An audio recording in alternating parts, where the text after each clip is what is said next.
Waki wa barabara ĩno ya kuuma Kenol kũhĩtũkĩra makutano Sagana nginya Marũa kaunti-inĩ ya Nyeri no ũrathiĩ na mbere, arĩa mahetwo kandarathi ya kũmĩaka magĩteng'erania na mahinda nĩguo kũrĩkia mbere ya ũrĩa maiguanĩire na thirikari.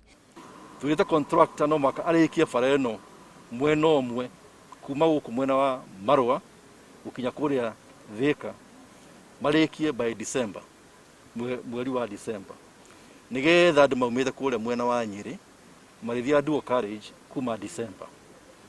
Januari yakinya mambĩrĩrie kwa upgrade mwena ũrĩa ũngĩ wa barabara, nĩgetha andũ kuma kũrĩa Nairobi marĩũkana na Thika Road super highway makinya Thika dual carriage magathiĩ Kenol dual carriage. Nĩ barabara ya kilomita 80 netanyĩtwo kũhũthĩra kĩgĩna gĩa ciringi birioni 15.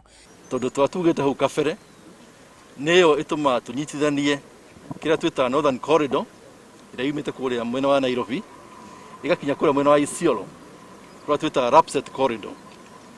Na bara icio bara ĩno yarĩkia gwakwo nĩ mũkũona ũtiganu mũnene mũno wa wonjoria wa bũrũri witũ.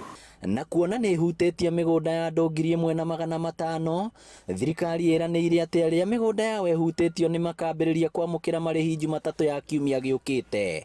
Mbia ciĩho arĩa twĩtaga National Land Commission nĩo mathungũria wĩra ũcio ũhoro ũcio nĩgetha tũtikahĩtĩrie andũ arĩa matũheire gĩtĩo kĩu kwambĩrĩria barabara ĩno mbere ya marĩhĩtwo. Macharia kwaragia hĩndĩ ya gũthũrima waki wa barabara ĩno akiuga kaunti ya Kirinyaga ĩna andũ 650, nakuo kaunti-inĩ ya Nyeri nĩ andũ 900 arĩa mekwamũkĩra marĩhi maya.